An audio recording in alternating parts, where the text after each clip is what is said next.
No one noticed her at first. In the chaos of the emergency room, alarms screaming, gurneys crashing into walls. Voices overlapping in panic, she stood off to the side, in a faded technician's uniform, sleeves rolled up, eyes lowered. To everyone else, she was invisible, replaceable, just another pair of hands. Then the helicopter thundered overhead. The glass doors rattled as rotor wash shook the building. Soldiers flooded the hallway, boots striking the floor with purpose. A radio crackled sharply, cutting through the noise like a blade.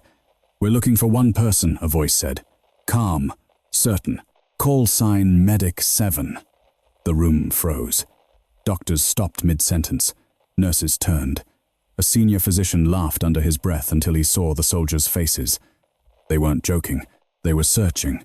And somehow every instinct in the room pulled toward the same quiet woman who hadn't moved at all. She exhaled slowly, as if she had been expecting this moment for years. "Before the story begins, tell us where you're watching from and what time it is in your part of the world. We love seeing how far these stories travel. And if you're drawn to powerful emotional stories of hidden courage and justice, make sure to subscribe so you don't miss what comes next." Street. Catherine Medical Center had seen its share of chaos, but Monday nights always carried a special kind of pressure. The emergency room buzzed under fluorescent lights that never quite felt bright enough, the air thick with antiseptic and exhaustion. Stretchers lined the hallways too deep. Monitors beeped in uneven rhythms. Somewhere behind the trauma bay doors, someone screamed and then went quiet. Emily Carter moved through it all without drawing attention. She wore the same navy blue technician scrubs as everyone else on the floor, her name stitched in plain white thread over her chest. No titles, no badges of authority. Just Emily. She checked supply carts, replaced IV tubing, wiped blood from stainless steel trays. The work was mechanical, almost meditative. She did it well, too well, some would later realize, but for now it only confirmed what most people already assumed. She was background. "Emily, grab another portable suction," a nurse called without looking up. Emily nodded and moved instantly, already anticipating where it would be needed. She placed the machine at the foot of the bed before the nurse finished turning around. "Thanks," the nurse muttered, distracted. Emily stepped back, hands clasped behind her eyes, scanning the room. Her gaze lingered on details. Others missed the shallow rise of a patient's chest, the tremor in a resident's hands, the subtle change in pitch of a heart monitor that suggested something was about to go wrong. She noticed everything. She just didn't say much. Doctor Richard Hall, the senior attending on duty, stood at the center of Trauma Bay, too, like a general surveying a battlefield. Late 40s, confident, sharp jaw. His voice carried authority and impatience. "Let's move, people," he snapped. "We're already behind."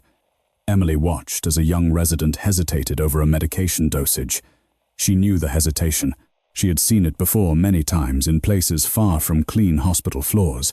She stepped forward half a pace, then stopped herself. "Not your place," she reminded herself. The resident administered the dose. The monitor dipped just slightly. Emily felt her jaw tighten. Dr. Hall noticed the change a second later. "What happened?" he demanded. I followed protocol," the resident said, panic creeping in. Hall cursed under his breath and took over barking orders. The crisis passed, but only barely. No one looked at Emily. No one noticed her hands shaking now just a little. Across the ER, whispers followed her as she walked. "Who's the new tech?" "Not new, just quiet. Always hovering like she wants to be a doctor or something." Emily heard it all. She always did. But she kept her eyes forward, shoulders relaxed, expression neutral. She had learned long ago that silence was safer than explanation. At the nurse's station, charge nurse Linda Morales glanced up from her clipboard as Emily passed. "You okay?" Linda asked, not unkindly. Emily nodded. "Yes, ma'am." Linda studied her for a beat. Something about Emily unsettled her, not in a bad way, but in a way that suggested depth, experience. Linda had been in medicine for 25 years. She trusted her instincts, and right now they were telling her that Emily Carter was not what she appeared to be. Before she could say anything more, a trauma alert blared overhead. Multiple vehicle collision. 5 minutes out. The room shifted instantly. Controlled chaos. Roles snapped into place. Emily moved to prep without being told. She checked airway kits, trauma shears, blood warmers. When a supply cart jammed, she fixed it in seconds with a sharp kick and a twist of her wrist muscle memory born of repetition under pressure. Dr. Hall noticed. "Hey," he said, sharply pointing. "You. Technician, don't touch that. That's for the trauma team." Emily froze, then stepped back. "Understood." Hall turned away, already dismissing her. To him, she was an extra variable. Something to be managed, not trusted. The patients arrived in a rush of sirens and shouting. Blood. Broken glass. Screams echoing off the walls. One patient coded almost immediately. Emily's eyes locked on the scene. She saw the angle of the neck, the bruising pattern, the way the man's chest failed to rise evenly. She knew what was wrong. She knew exactly what to do. She said nothing. The code dragged on. Compressions, drugs, desperation. Linda glanced at Emily again. "You're awfully calm," she said quietly, almost to herself. Emily swallowed. Calm was not the word she would have chosen. Focused, maybe. Controlled. Calm implied ease. This was never easy. They lost the patient.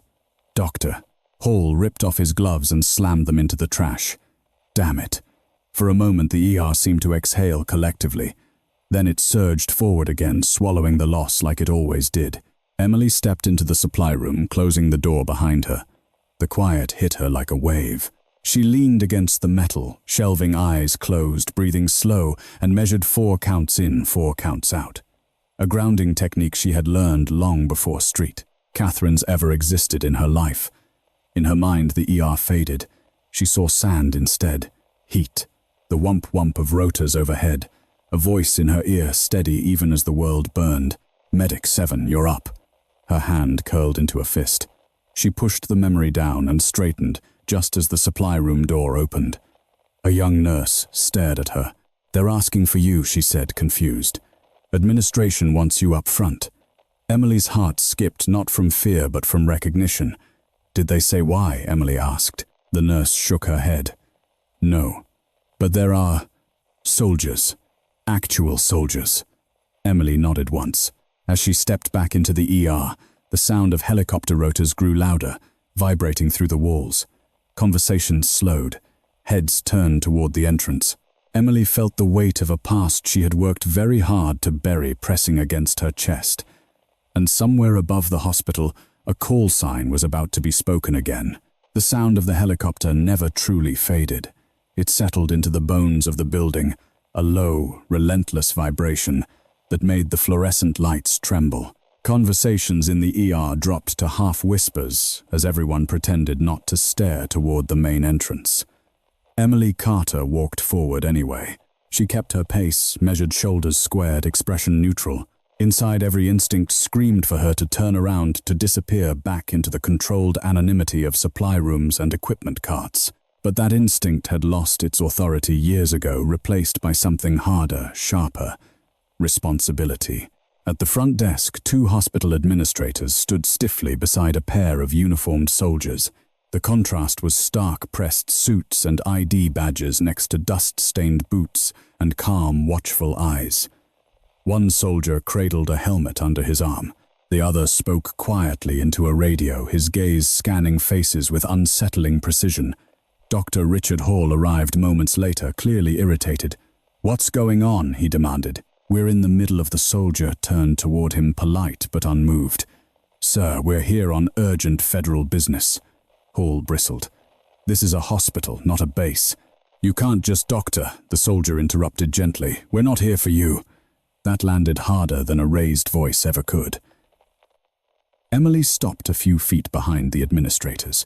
No one had acknowledged her yet, and she was grateful for the brief invisibility. Her eyes flicked to the soldiers' insignia, the way their weight shifted subtly, ready for movement. Professionals. Not here to intimidate, but not here to explain either. One of the administrators cleared his throat. "We were informed you were asking for someone specific." "Yes, ma'am," the soldier replied.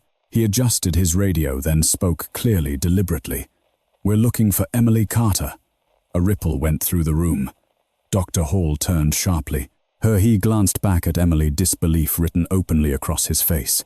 "She's a technician." The soldier met his eyes. "We know who she is." Emily stepped forward before the moment stretched any further. "That's me." For the first time, the soldiers looked directly at her. Something passed between them, recognition perhaps. Respect. One of them nodded, once subtle but unmistakable. "Emily Carter," the lead soldier said. "Former Army combat medic. Call sign." He paused, glancing at his radio as it crackled to life. "Medic 7. The words seemed to suck the air out of the ER. Someone dropped a clipboard. A nurse whispered, "No way." "Doctor." Hall laughed, once sharp and disbelieving, until he noticed that no one else was laughing. Emily closed her eyes for half a second. So this was how it came back. Not with an explosion or a courtroom or a headline, but with a call sign spoken aloud in a place she had carefully chosen because it was supposed to be ordinary. "Why are you here?" she asked quietly. The soldier's jaw tightened. "There's been an incident. Military transport crash. Multiple critical injuries. We were told the only medic who's handled this kind of triage under fire successfully was you." Dr. Hall scoffed. "This is ridiculous. She hasn't even been cleared to." Emily turned to face him. Really face him. For the first time since she'd arrived at Street Catherine's, she didn't lower her eyes. "With respect, Doctor," she said evenly, "people are dying." Silence followed. Thick. Uncomfortable. Linda Morales watched the exchange closely. She had seen arguments before. Ego versus protocol. Authority versus urgency. But this was different. There was no anger in Emily's voice. No desperation. Just certainty. A trauma alarm blared again. "Incoming patients," a nurse called. 3 minutes out. The soldier looked at Emily. "We need you. Now, doctor." Hall opened his mouth, then closed it. His authority suddenly felt fragile, propped up by titles that didn't seem to carry as much weight anymore. Emily exhaled slowly. "Where are they landing, helipad?" the soldier replied. "But the first wave will be routed through here." Emily nodded once. Decision made. She turned to Linda. "I'll need airway kits, rapid infusers, and someone who can keep up." Linda didn't hesitate. "You've got me." Dr. Hall stared. "You can't just take over my ER." Emily met his gaze. "Then don't let me take over. Work with me." For a heartbeat, it could have gone either way. Authority clinging to itself, or bending for the sake of lives. Finally, Dr. Hall stepped aside. "You've got 10 minutes, he said stiffly. "One mistake, and this ends." Emily didn't respond. She was already moving. The first patients arrived in a rush of motion and noise. Burn injuries. Shrapnel wounds. One soldier unconscious, blood soaking through field dressings. Emily assessed them in seconds, her voice cutting cleanly through the chaos. "Airway compromised, get me a tube. Chest wound, left side needle now. You hold pressure. Don't stop. Look at me. Don't stop." People listened. They didn't know why they were listening, only that it felt right to do so. "Doctor," Hall watched from the edge, arms crossed, jaw tight. He couldn't deny the results. Vital signs stabilized. Movements became coordinated. Panic gave way to precision. Emily's hands moved with practiced confidence, every motion purposeful. This wasn't a technician improvising above her station. This was someone operating exactly where she belonged. A young resident leaned toward Hall. "Who is she?" Hall didn't answer. As the last patient was rushed toward surgery, Emily stepped back, scanning the room. Blood stained her gloves. Sweat dampened her collar. She looked exactly like everyone else, and nothing like them at the same time. The soldier approached again. "There may be more," he said quietly. "Higher command is monitoring." Emily nodded, a familiar weight settling on her shoulders. Around her, the ER staff stared, not with disbelief now, but with something closer to awe. And Dr. Hall, for the first time that night, realized the mistake he had been making since the moment he first dismissed her. He hadn't underestimated her skill. He had underestimated her past. The ER did not return to normal after the soldiers were wheeled out. It never really did. Even after the trauma bays were cleaned and fresh linens replaced, the blood-soaked sheets, something intangible lingered in the air, an awareness sharp and unsettled. Conversations resumed, but more carefully. Laughter felt forced. Every pair of eyes seemed to track Emily Carter as she moved through the department, as if afraid she might disappear if they looked away too long. Emily noticed. Of course she did. She washed her hands at the sink longer than necessary, scrubbing beneath her nails until the skin burned. The routine steadied her. Familiar motions, clear steps, control. Around her, the ER hummed on, but she felt strangely detached from it now, like she was standing half a step outside her own life. Linda Morales leaned against the counter beside her. "You okay?" she asked again, softer this time. Emily nodded automatically, then hesitated. "I will be." Linda studied her reflection in the stainless steel. "You don't have to explain anything," she said. "But you should know what you did back there. That wasn't luck." Emily turned off the faucet. "It wasn't supposed to happen here. That doesn't make it less real." Before Emily could respond, Dr. Hall's voice cut across the station. "Emily, my office. Now." Heads turned. The unspoken tension snapped tight. Emily followed him down the short hallway, her footsteps steady, her pulse less so. She already knew how this conversation would go. She'd had versions of it before with supervisors, administrators, people who felt blindsided by truths they hadn't bothered to ask about. Dr. Hall closed the door behind them and crossed his arms. "You deliberately misrepresented yourself when you were hired." "I didn't lie," Emily said calmly. "I applied for the position I wanted. You omitted critical information. I listed my certifications," she replied. "All of them were valid for the role." Hall's jaw tightened. "You were running triage like a field commander. Because it was needed. That's not your call." Emily met his gaze, unflinching. It was when no one else was making the right one. Silence stretched between them. Hall looked away first, pacing the small office. "You embarrassed me," he said finally. Emily absorbed the words without reaction. "That wasn't my intention, but it was the result." He stopped pacing. "Do you have any idea how that looks?" A technician overriding a senior attending Emily's voice remained steady. "Do you have any idea how it looks when ego costs lives?" The words landed hard. Hall stared at her, anger flaring, then faltering. He remembered the vital signs stabilizing, the clean handoffs, the absence of chaos. "I built my career on control," he said quietly, "and you walked in and made it look optional." Emily softened just a fraction. "Control isn't the same as command." For a long moment, Hall said nothing. Then he exhaled sharply. "You're on thin ice," he said.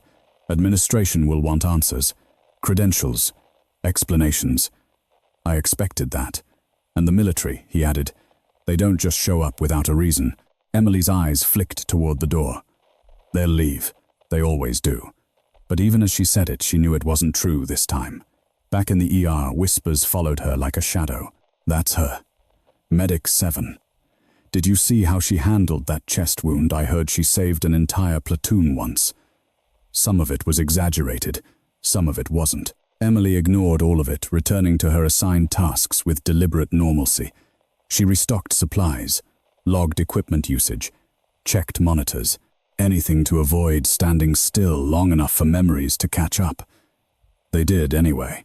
She remembered the desert heat, the weight of a wounded soldier over her shoulder, his blood soaking into her uniform, the sound of gunfire punctuated by shouted coordinates. She remembered the moment she'd been given the call sign, Medic 7, not as an honor but as a necessity. Too many medics, too much chaos. One number to cut through the noise. And she remembered the last mission, the one that ended everything. A sudden commotion snapped her back to the present. "Code Blue," someone shouted. "Bay 4. Emily's head turned before her body did. A patient convulsed on the bed, alarms screaming. The assigned team rushed in but hesitated just long enough for something to go wrong. Emily was already moving. She caught herself halfway there. "Not your role," she told herself. "Not your place." The monitor flatlined. That decided it. "Start compressions," Emily ordered, stepping in. "Now." The nurse obeyed without thinking. The resident fumbled with the defibrillator. Emily adjusted his grip, her hands guiding his. Clear. The shock jolted the patient's body. Nothing. Emily's mind ran calculations faster than words. She adjusted the approach, made a call that went against standard protocol but not against logic. "Again," she said. This time the monitor flickered. A heartbeat returned. The room exhaled as one. Dr. Hall arrived just in time to see the recovery. He looked at Emily, something unreadable in his expression. "Step out," he said quietly. "Not a command, a request." Emily complied. In the hallway, Linda caught up to her. "You're changing things," she said. Whether you want to or not. Emily leaned against the wall, suddenly exhausted. I tried not to. Linda smiled faintly. That's the problem with people like you. Before Emily could ask what she meant, the doors at the far end of the corridor opened again. 2 soldiers entered, flanked by a woman in a crisp civilian suit. Her posture was military, even without the uniform. Her eyes locked onto Emily immediately. "Emily Carter," she said. "I'm with Army Medical Command." Emily straightened instinctively. "We need to talk," the woman continued. "About your past, and about what's coming." Emily felt the weight settle fully, now no longer a shadow, but a presence she could no longer outrun. Around them, the ER seemed to hold its breath. Whatever Emily Carter had been trying to leave behind had found her. And this time it wasn't asking politely. The woman from Army Medical Command did not raise her voice, yet the hallway seemed to quiet around her anyway. It wasn't authority in the usual sense, no threats, no posturing. It was confidence born from knowing exactly how much power she carried and never needing to prove it. "My name is Colonel Sarah Whitaker," she said, offering Emily a small professional nod. "May we speak somewhere private?" Emily glanced once toward the ER. Linda was watching from the nurse's station, concern etched across her face. "Doctor." Hall stood farther back, arms folded, pretending to review a chart while listening to every word. Emily nodded. "This way." They stepped into a small consultation room. The door closed softly behind them, sealing off the noise of the hospital. For a moment, no one spoke. Colonel Whitaker studied Emily with careful attention, not the way administrators did searching for liability, but the way commanders evaluated assets, strengths, weaknesses, limits. "You've been hard to track," Whitaker said at last. Emily crossed her arms loosely. "That was intentional." "I know." Whitaker's mouth twitched, almost a smile. "You resigned your commission, declined commendations, disappeared into civilian medicine under the lowest possible profile. Emily didn't deny it. I wanted to help people without everything else." Whitaker nodded as if she understood. "And yet, here we are." Emily's jaw tightened. "You didn't come all this way just to reminisce." "No." Whitaker leaned back slightly. "I came because tonight confirmed something we've suspected for a while." Emily waited. "There's a problem," Whitaker continued. "One that involves gaps in emergency response, misreported incidents, and a pattern of preventable fatalities connected to improper triage decisions." Emily's stomach sank. "You think that's happening here?" "I think," Whitaker said carefully, "that you recognized it the moment you walked into this ER." Emily looked away. She had seen it. The shortcuts, the rigid adherence to protocol even when conditions clearly demanded adaptation. The quiet pressure to prioritize speed over judgment. "That's a serious accusation," Emily said. "So is negligence," Whitaker replied evenly. Silence fell again. "You're not asking me to come back," Emily said finally. "You're asking me to testify." Whitaker met her gaze. "Among other things." Emily exhaled slowly. "I'm not your soldier anymore." "No," Whitaker agreed. "But you're still Medic 7. The call sign hung between them, heavy with memories Emily had never fully put to rest. "I didn't leave because I was tired," Emily said quietly. "I left because I was done watching good people die while paperwork survived." Whitaker's expression softened just slightly. "That's exactly why we need you." A sharp knock interrupted them. "Doctor." Hall stepped inside without waiting for an invitation. "Colonel," he said stiffly, "this is highly irregular. You can't interrogate my staff in the middle of a shift." Whitaker turned to him calmly. "Doctor, your staff just saved lives under conditions that exposed systemic failures. I'd argue this is exactly the right time." Hall bristled. "Emily is not authorized," Emily cut in, her voice steady. "Doctor, if you have something to say it to me." Hall turned surprised. He searched her face, perhaps looking for the hesitant technician he had known. He didn't find her. "You've been operating outside your scope," he said. "If administration reviews tonight, they should," Emily replied. "Because someone will eventually die if nothing changes." Hall's face flushed. "You're accusing us of incompetence." "I'm accusing the system of valuing hierarchy over outcome," Emily said. "And I'm accusing you of knowing that." The room felt suddenly smaller. Whitaker watched the exchange with interest. "Dr. Hall," she said, "did you know Miss Carter coordinated mass casualty triage in active combat zones?" Hall hesitated. "I know what she claims." Whitaker slid a folder onto the table and opened it. Inside were photographs, reports, names, citations. "She doesn't claim," Whitaker said. "She has records." Hall stared down at the folder, his confidence cracking. "Why didn't you tell us?" he demanded, turning back to Emily. Emily's voice was quiet but firm. "Because the last time I did, people stopped listening to what I said and started listening to who I was." Hall had no answer. A nurse burst into the room breathless. "We've got another incoming ambulance rerouted from county. Multiple critical." Emily looked at Whitaker.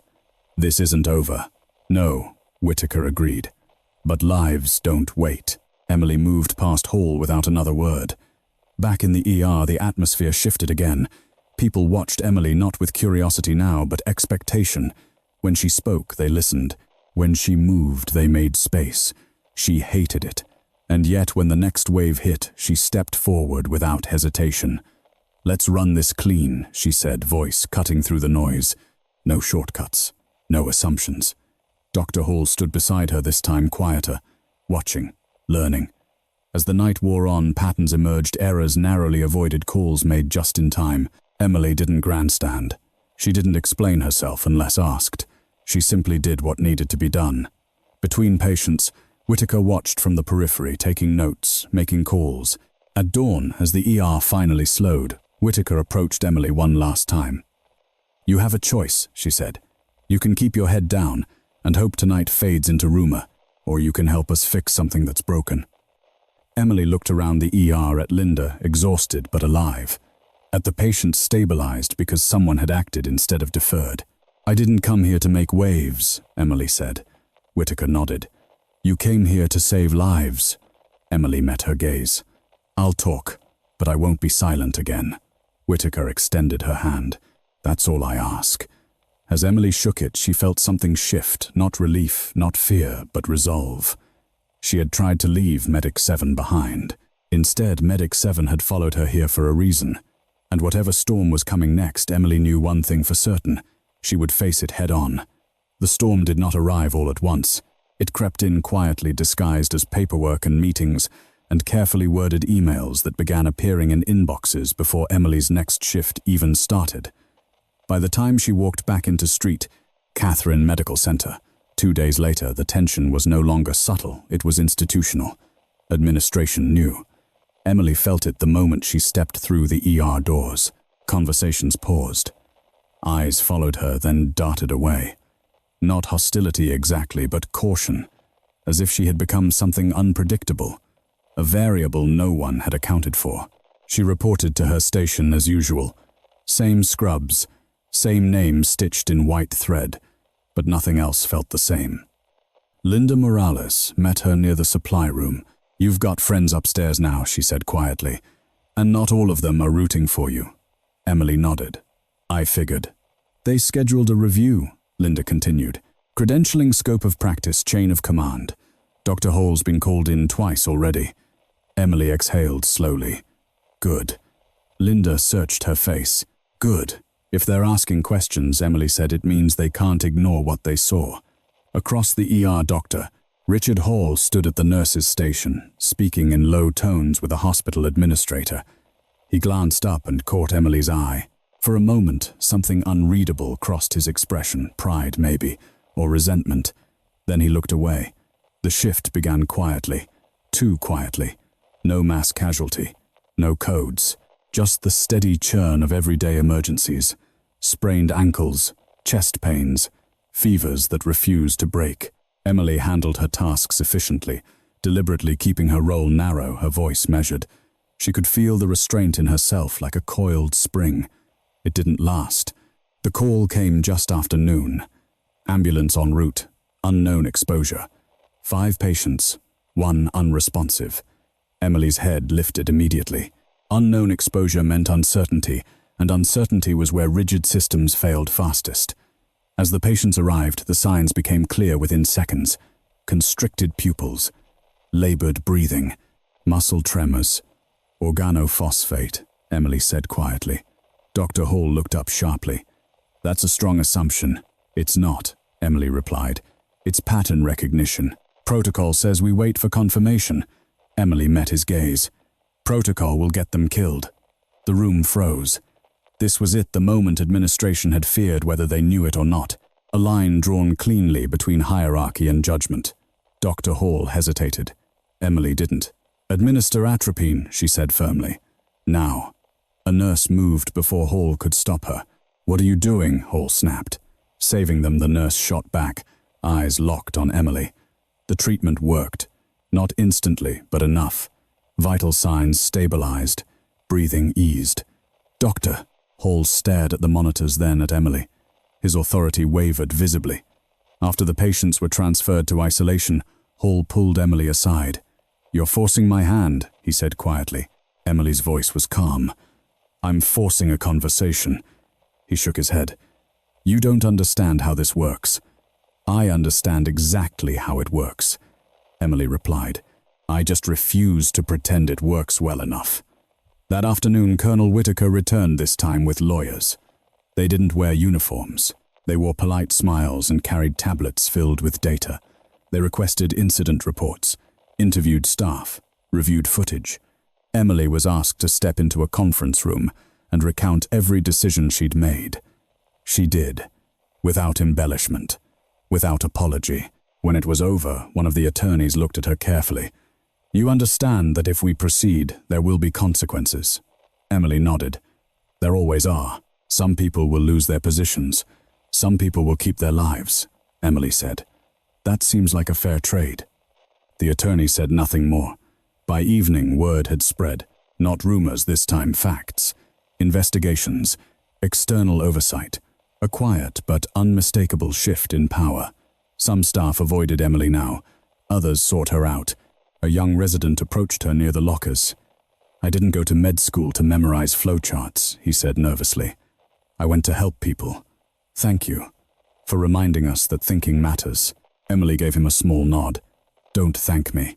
Just do better when it counts. As her shift neared its end, Dr. Hall found her again. They're recommending changes, he said. Training, authority reassignment, new triage protocols. Emily studied his face. And you, Hall, hesitated. They asked for my resignation. Emily felt no triumph, no satisfaction, only a quiet heaviness. What did you say? She asked. I asked for time, he replied. To think. Emily nodded. That's more than some people get. As she gathered her things, the familiar exhaustion settled into her bones. Not physical, something deeper. The kind that came from standing your ground when it would have been easier to stay silent. She walked toward the exit, ready to leave this version of the storm behind. That's when the alarms sounded again. Not ER alarms, security alarms. Attention, a voice boomed overhead. Lockdown, in effect. Emily stopped. Through the glass doors, she saw flashing lights, red and blue, reflecting off the polished floors. Law enforcement, federal vehicles. Colonel Whitaker appeared at her side, face grim. It's starting sooner than we thought, she said. What is? Emily asked. Whitaker's eyes met hers. The fallout. From the far end of the corridor, a man in a suit was arguing with security, his face pale, his voice raised in panic. Emily recognized him, an administrator she'd never trusted, someone who had quietly overridden medical decisions for years. And behind him, 2 agents waited patiently. Emily felt a familiar stillness settle over her. This wasn't about her anymore. It was about the system and the people who had hidden behind it. As the agents stepped forward and the administrator's voice broke into desperate protest, Emily understood one thing with absolute clarity. Medic 7 hadn't resurfaced to save one life. She had resurfaced to expose a truth, and the hospital was about to change forever. The lockdown did not come with sirens or shouting. It arrived with a heavy, unmistakable finality. The soft thunk of magnetic doors sealing shut, the muted echo of footsteps suddenly rerouted. The subtle change in posture among staff who understood what federal presence truly meant. Street Catherine Medical Center had been busy before. Now it was alert. Emily Carter stood perfectly still as security protocols rolled across the building. She felt it the way she had always felt. Incoming danger, not as fear, but as alignment. Everything narrowing. Focus sharpening. Colonel Whitaker moved beside her, already issuing instructions into her phone. Secure the ER perimeter. No one in or out without clearance. I want medical staff accounted for. Across the corridor, the administrator Paul Reynolds had stopped arguing. His voice had cracked mid-sentence the way voices do when people realize the rules have changed and they are no longer protected by titles or familiarity. 2 federal agents stood close now, not touching him, not restraining him. They didn't need to. Reynolds' eyes flicked around, desperately searching for allies. He found none. Emily watched him carefully. She had seen this look before on officers whose decisions had cost lives, on contractors who had hidden behind paperwork, while others bled. It was the look of someone who had always assumed consequences were for other people. Dr. Hall stood a few feet away, pale and rigid. When Reynolds' gaze landed on him, there was a flicker of accusation. "You knew about this," Reynolds hissed. Hall said nothing. An agent spoke calmly. "Mr. Reynolds, you are being detained pending investigation into multiple counts of falsified reporting and obstruction of medical oversight." Reynolds' shoulders sagged. "This is insane. I was following procedure." Emily exhaled softly. That sentence again. As Reynolds was escorted away, murmurs rippled through the hallway. Nurses exchanged looks. Residents stood frozen, watching the unthinkable unfold in a place built on routine and control. Linda Morales moved to Emily's side. "Is this because of you?" Emily shook her head. "It's because of what he chose to ignore." Before Linda could respond, the building trembled. Not from panic, from rotors. Every head turned upward as the low, rhythmic thunder rolled through the concrete and steel of the hospital. It was deeper than before, heavier. Not the single helicopter from that first night, but several approaching fast. Whitaker's eyes narrowed. That's not scheduled. Emily felt the familiar pull in her chest. It never is. They moved toward the windows overlooking the helipad. Outside, 3 military helicopters descended in controlled formation rotors, slicing the air with mechanical precision. The sight drew staff from every corner of the ER, their fatigue momentarily forgotten. One nurse whispered, "What is happening?" Whitaker spoke into her phone again, sharper now. "Confirm, incoming. Identify cargo." A pause. Then understood. She turned to Emily. "They're bringing in witnesses." Emily frowned. "Witnesses to what?" "To what Reynolds buried," Whitaker said, "and to what you interrupted." The first helicopter touched down, then the second, then the third. Soldiers disembarked, escorting stretchers and people. Not patients. Not exactly. Men and women in civilian clothes, some injured, some simply shaken. Their expressions varied, fear, anger, exhaustion, but they all shared one thing: relief. Relief at finally being seen. As they were guided inside, Emily caught fragments of conversation. Denied transfer, triage, override. Lost my brother. Her jaw tightened. One woman broke from the group, her eyes locking onto Emily with sudden intensity. "That's her," the woman said hoarsely. "That's the medic." Emily froze. The woman stepped closer, her hands trembling. "You pulled my son out," she said. "Years ago. Afghanistan. They told me he wouldn't make it. They said no one could get to him in time." Emily recognized her, then not the face, but the voice. The sound of someone praying into a phone she hadn't been sure would work. "He's alive," the woman continued, tears spilling freely now. "He walks, he laughs. He's getting married." Emily swallowed hard. "I remember him," she said quietly. The woman grabbed her hands. "They tried to tell me his care was delayed because of logistics. Paperwork. But now they're saying," Whitaker stepped in gently, "Ma'am, we'll take you somewhere safe to talk." As the woman was led away, Emily felt the weight settle fully. This wasn't just about one hospital. It never had been. Dr. Hall approached her voice, low. "They used us," he said. "Didn't they?" Emily didn't soften the truth. "They counted on people not pushing back." Hall nodded slowly. "And I let them." The ER doors swung open again, this time admitting a man in full dress uniform. His presence was immediate, commanding. Conversations died instantly. A general. He surveyed the room, then walked directly to Emily. "Emily Carter," he said. "Or should I say, Medic 7. She straightened instinctively. "Sir." He studied her for a long moment. "You always did have terrible timing." A ripple of uneasy laughter passed through the onlookers, then vanished when the general's expression remained grave. "You've reopened a case we thought was closed," he said. "One with reach." Emily met his gaze steadily. "Then it should have been handled right the first time." The general inclined his head slightly. "That's what we're here to determine." Whitaker joined them. "We've confirmed data manipulation across multiple facilities," she said.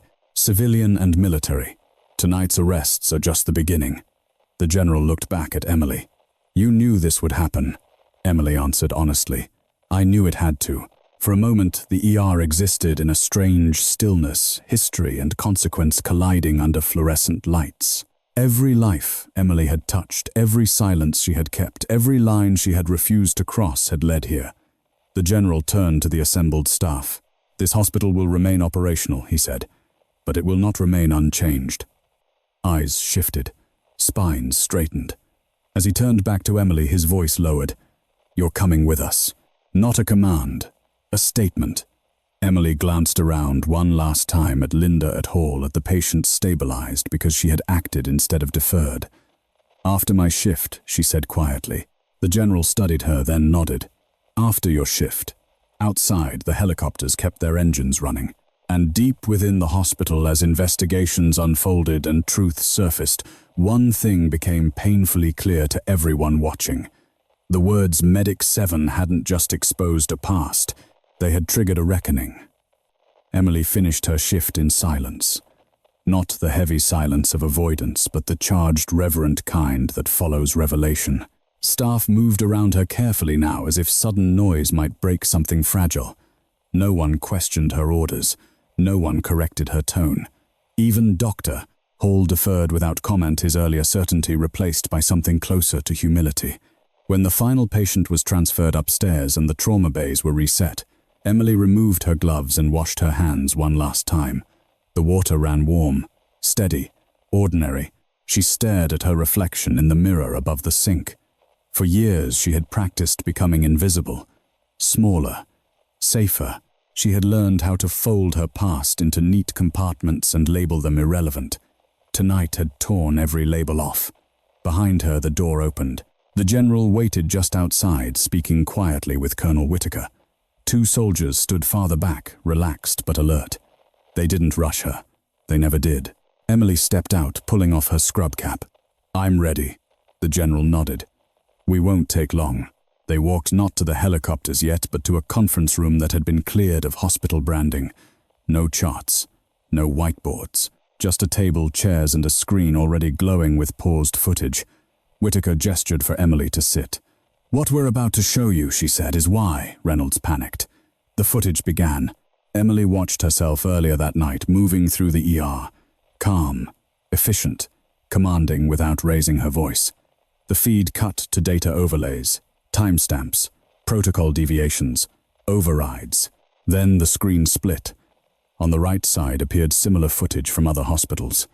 Different cities, different staff, the same patterns, delayed transfers, denied requests, critical minutes lost. Emily's chest tightened.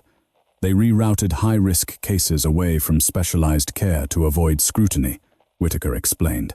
Falsified reports to justify outcomes. And when medics flagged it, they buried it, Emily finished quietly. The general nodded, or reassigned them, or discredited them. Emily leaned back, anger simmering beneath her composure. "People died." "Yes," the general said, "and people like you made that harder to hide." Whitaker slid another file across the table. Reynolds wasn't acting alone. He was the civilian node in a larger network. Emily skimmed the names. Some were familiar, others weren't. "You want testimony," Emily said. "On record." "We want truth," the general replied. "And we want it before this fractures into something worse." Emily looked up. "Why me?" Whitaker didn't hesitate. "Because you don't embellish, you don't posture, and because when they try to discredit you, we can prove they're lying." Emily closed the folder, and after, the general studied her carefully. After you go back to your life. If that's what you want. Emily almost laughed. They escorted her toward the helipad at last. The night air hit her like a wave, cool, sharp, alive with the scent of fuel and rain. The helicopter's idled rotors still spinning slowly, their lights casting long shadows across the concrete. Emily stopped just short of the aircraft. "I'm not re-enlisting," she said. The general met her gaze evenly. "We're not asking." "Good." She paused. "Because I'm not done here." Whitaker tilted her head. "Here, at the hospital," Emily said. "People are still learning what this means. Protocols won't change overnight. Culture definitely won't." The general considered this. "You'd stay." "I would," Emily said. "Not as Medic 7, as Emily Carter." Whitaker smiled faintly. "You might be surprised how hard that will be." Emily's eyes flicked back toward the glowing windows of the ER. "I've been underestimated my whole life. I can manage." They didn't argue. The helicopters lifted off without her vanishing into the night, with a roar that rattled the building one last time. Emily stood alone on the helipad, the silence afterward ringing in her ears. Inside the hospital breathed again. The fallout came fast. By morning, Reynolds' arrest was public. By noon, hospital leadership issued statements. By evening, investigators returned, this time without secrecy. Emily was called into meetings she hadn't been invited to before. Asked for input. Asked for context. Asked finally for permission to listen. Dr. Hall sat across from her in one such meeting, hands folded tightly. "I used to think control was everything," he said, "that if I didn't have it, chaos would win." Emily regarded him evenly. "Chaos doesn't care who's in charge." Hall nodded. "I'm stepping down." Emily absorbed the news quietly. "What will you do, learn?" he said after a beat. "If they'll let me."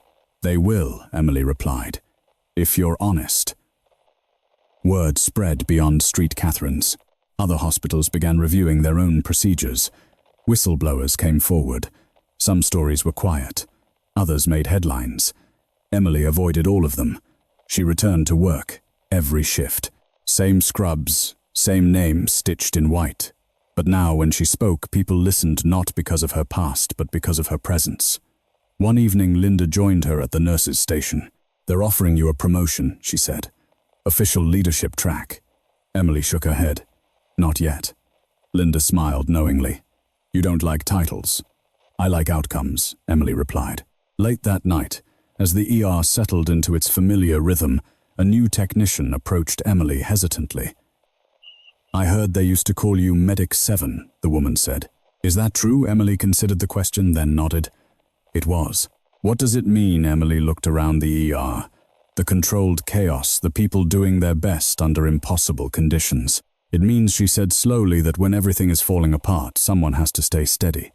The technician nodded, absorbing that. As the woman walked away, Emily felt something unexpected settle in her chest. Not closure exactly, but alignment. A sense that the pieces of her life once scattered across deserts and corridors and quiet hospital rooms had finally found a way to fit together. The past hadn't come back to reclaim her. It had come back to be reckoned with.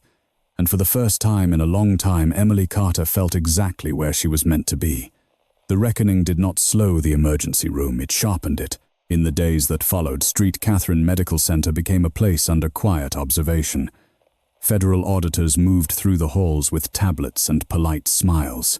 New protocols were posted overnight. Training sessions were scheduled, then rescheduled, then expanded. The ER staff adapted because they had to, and because they could feel the difference when decisions were made for patients instead of paperwork. Emily Carter felt it too. She was no longer invisible. That was the hardest adjustment. On her third shift after the lockdown, a call came in just before midnight, an industrial accident at a chemical processing facility 12 miles west. The dispatcher's voice was tight, clipped. Multiple victims. Unknown contaminants. EMS overwhelmed. Emily's pulse steadied. Unknowns were her language. "Prep Deacon," she said calmly. "Seal Bay 1. Airflow negative." A resident glanced at the charge nurse. "Do we have confirmation?" Emily didn't look away from the monitor. "We don't need it to prepare." This time no one argued. The first ambulance arrived with a man barely breathing, his skin, mottled eyes glassy. The smell hit before the doors fully opened, metallic, acrid wrong. Emily's mind mapped possibilities faster than words. "Protective gear," she said. "Mask up." Dr. Hall, now officially an interim advisor pending review, stood back watching. He had been quieter lately, his edges dulled by introspection.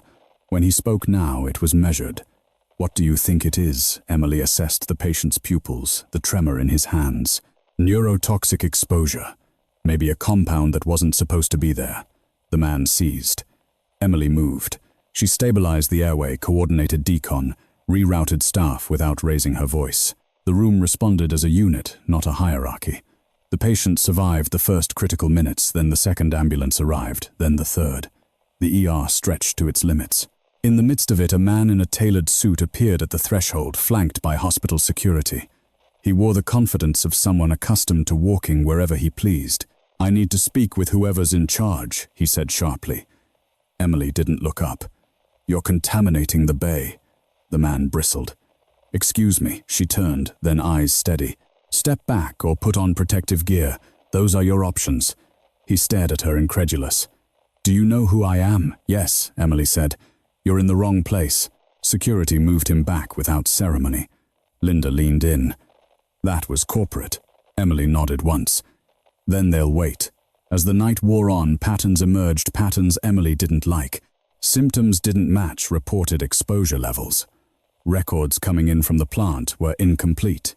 Too neat. Too clean. Someone was lying.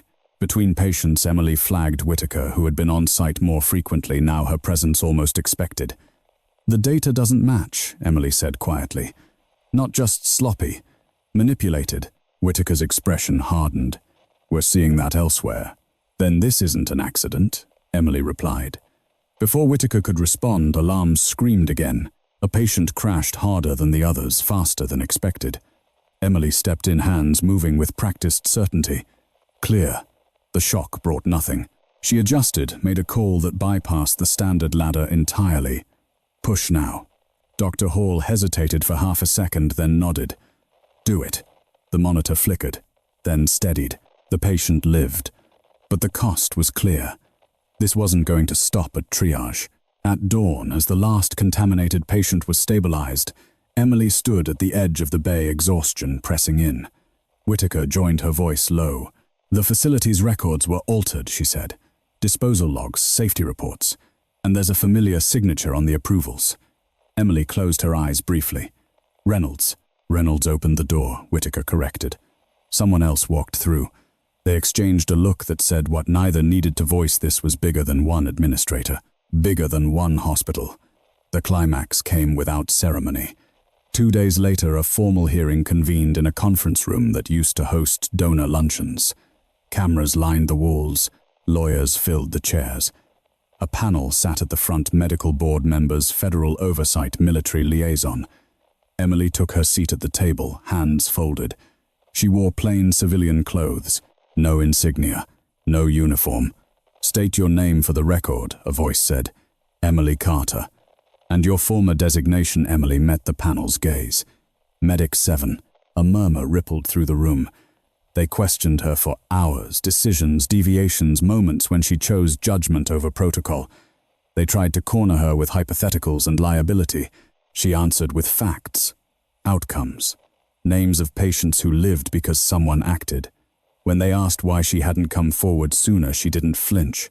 "Because systems protect themselves," she said. "And because when you speak without leverage, you get silenced." I waited until the truth could stand on its own. The room went still. The final witness was unexpected. Dr. Hall took the stand.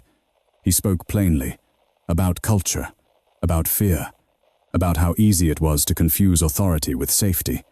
He didn't excuse himself. He didn't deflect. "I was wrong," he said, "and I let that wrongness become policy." When it ended, there was no applause, just a quiet collective understanding that something irreversible had happened. Outside, reporters waited, cameras angled, questions poised. Emily walked past them all.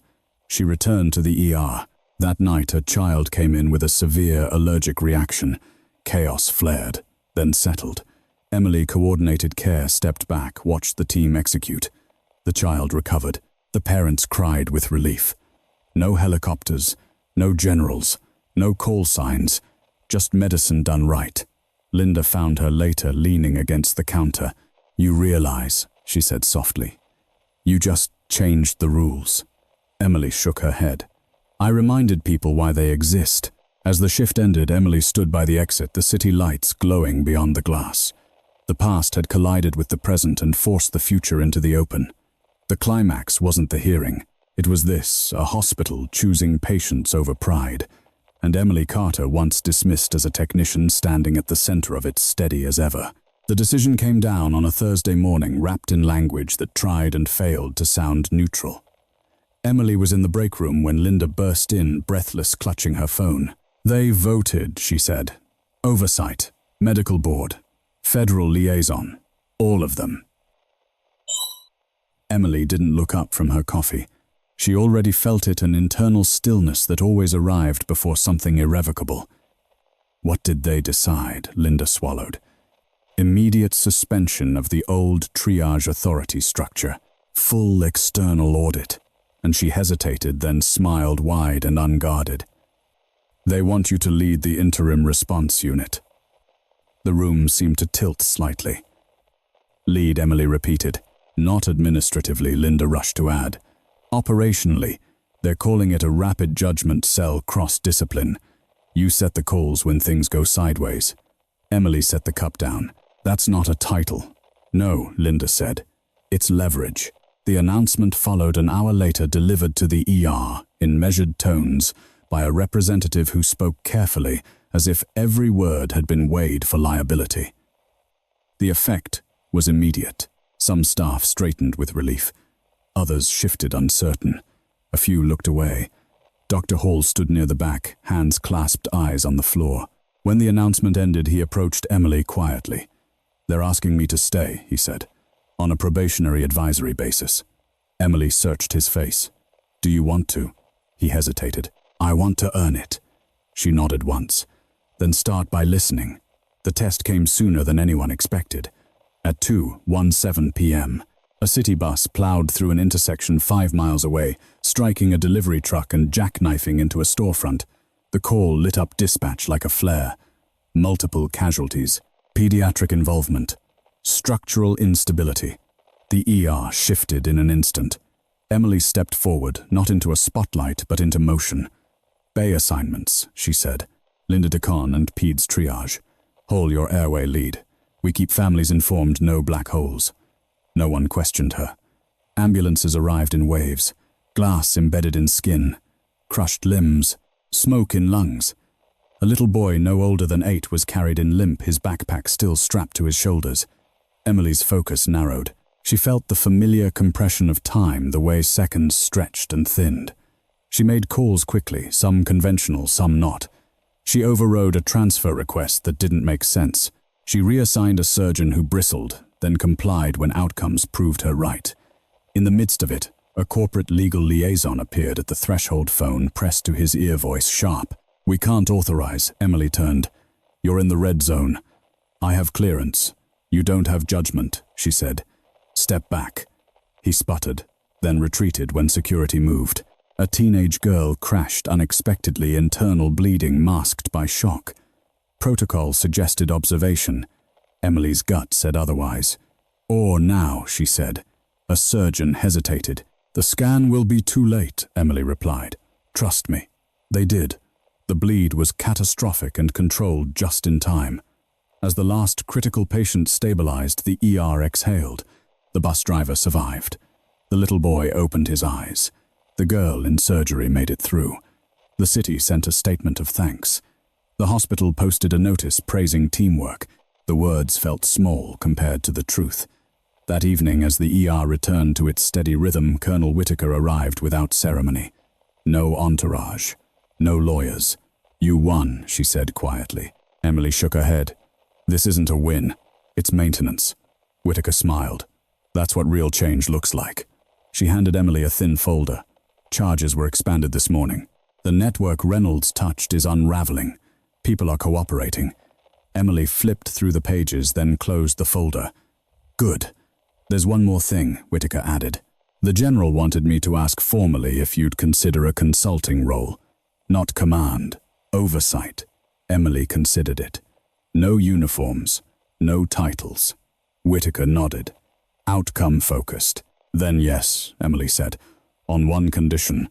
Whitaker raised an eyebrow. That the first lesson we teach is how to say, "I don't know," Emily said, "and mean it." Whitaker extended her hand. Deal. Later that night, Dr. Hall found Emily by the lockers. "I owe you an apology," he said, "for seeing your quiet as a challenge instead of a signal." Emily met his gaze. "Apologies don't fix systems." "What does?" he asked. "Habits," she said, "and accountability." He nodded. "I can do that." As the week closed, changes solidified. New signage, new pathways, old shortcuts blocked off. The ER learned a different rhythm, one that valued judgment as much as speed. Emily remained exactly where she had started. Same scrubs, same name. But when alarms sounded now, people looked to her not because of a call sign, but because of trust. The climax wasn't the bus crash, or the vote, or the arrests.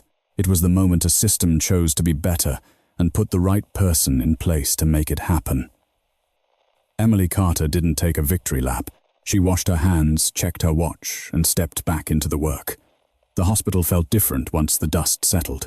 Not quieter, emergency rooms never truly were, but steadier. Decisions flowed with less friction. Conversations sounded less like defenses and more like collaboration.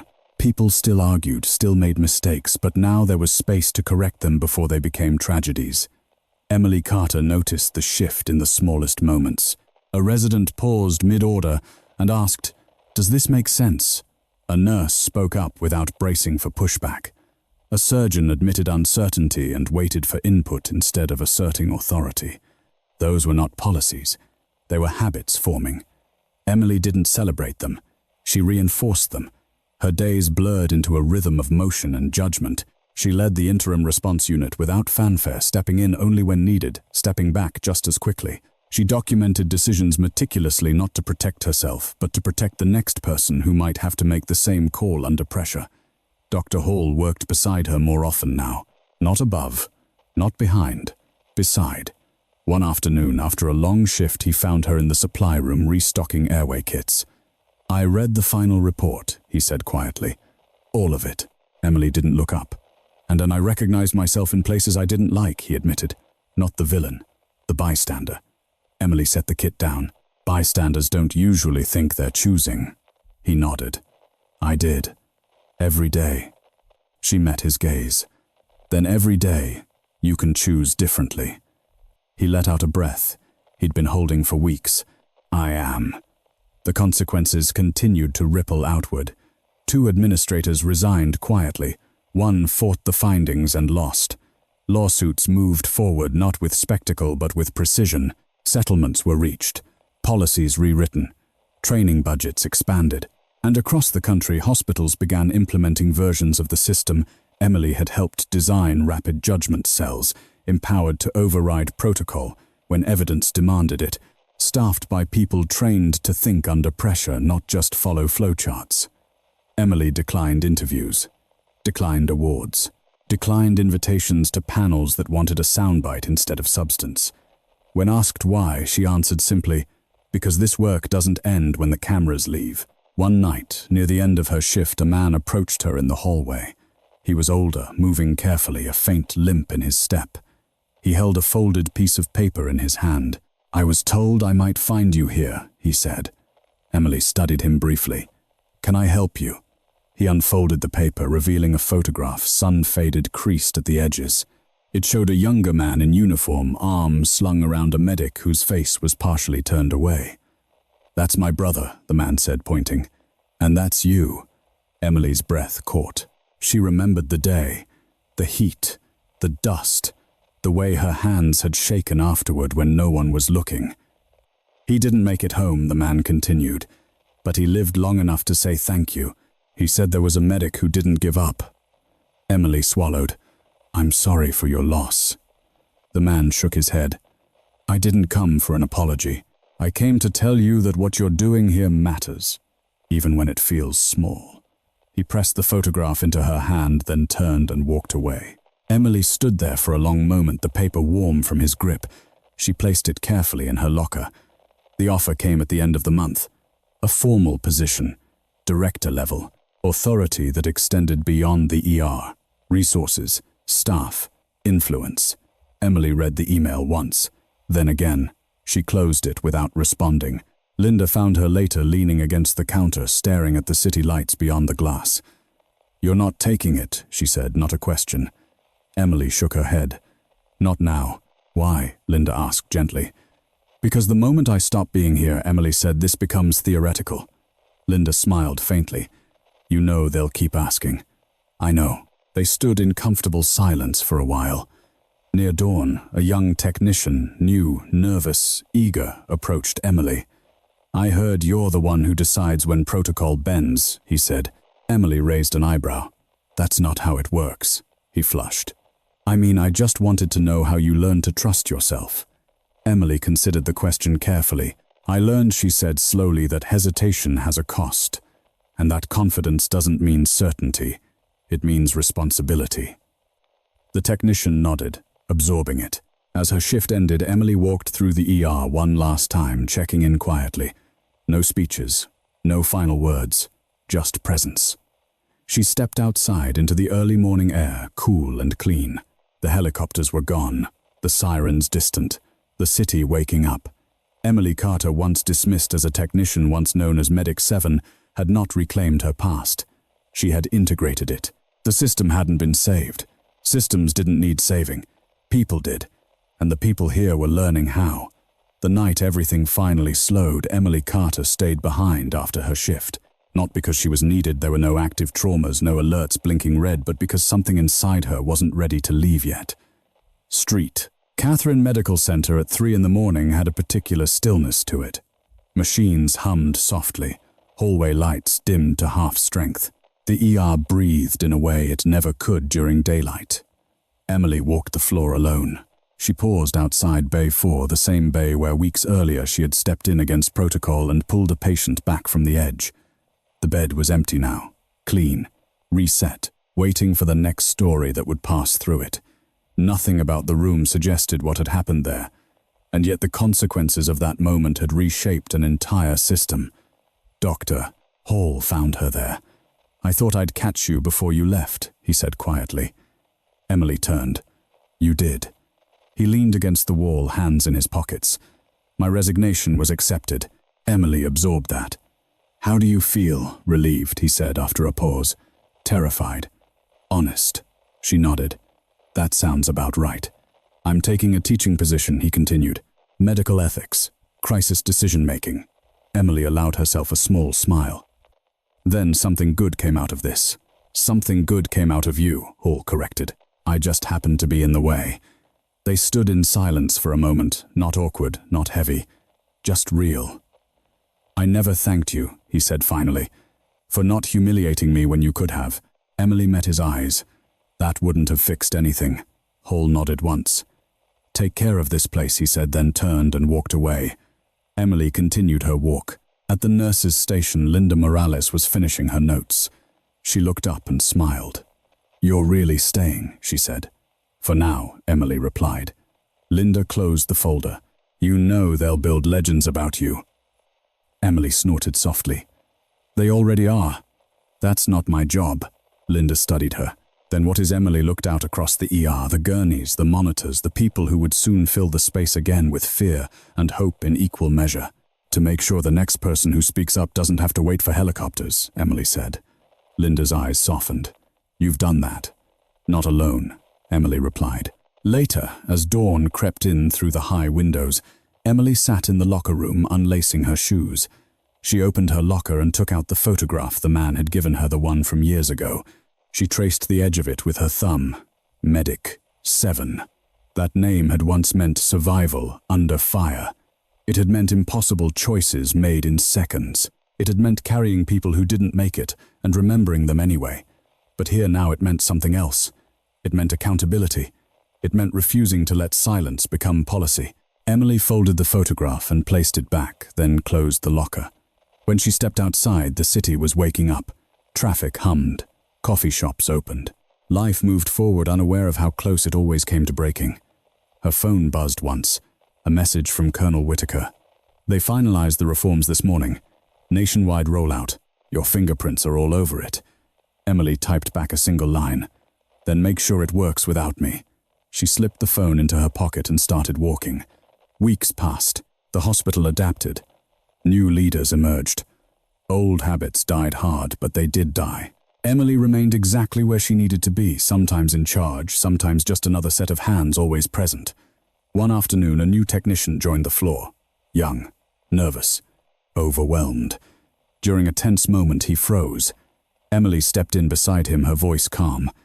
"Breathe," she said. "You're not alone." He followed her lead. The patient stabilized. Afterward, he looked at her with awe. "How did you know what to do?" Emily thought about deserts and helicopters and call signs whispered into radios. Then she shook her head. "I didn't," she said. "I just didn't stop thinking." That night, as she signed out, Emily paused at the exit one last time and looked back at the ER, not as a battlefield, not as a proving ground, but as what it truly was. A place where decisions mattered, where people mattered. They had called her a technician. They had dismissed her silence. They had never asked why the words Medic 7 carried so much weight until it was too late to ignore. But in the end, it wasn't the past that defined Emily Carter. It was what she chose to do when the system failed, and how she made sure it didn't fail the next person in line. She stepped into the morning light without fanfare. No helicopters, no titles. Just a woman who had stayed steady when everything else demanded she look away. Sometimes the most dangerous mistake we make in life is assuming that quiet people have nothing important to say. Emily was never loud. She didn't demand attention. She didn't lead with titles, uniforms, or stories from her past. She simply showed up, did the work, and stayed steady when others panicked. And for a long time, the world mistook that steadiness for insignificance. But real strength doesn't announce itself. Real courage doesn't need applause. And real integrity often lives in people who have learned that speaking too early or to the wrong audience can cost more than silence. The lesson here isn't just about hospitals or systems or authority. It's about everyday life. How many times have we ignored someone because they didn't look the part? How often have we stayed silent ourselves, afraid that our voice didn't rank high enough to matter? And how many problems persist simply because people confuse hierarchy with wisdom? Change doesn't always start with power. Sometimes it starts with one person refusing to let, "That's how it's done," override, "This is what's right." If this story resonated with you, share your thoughts in the comments. Have you ever been underestimated or witnessed someone else being overlooked until the truth finally came out? And if you believe stories like this matter, stories about quiet courage, moral choices, and justice finding its way, make sure to like, comment, and subscribe. Your support helps these stories reach the people who might need them most.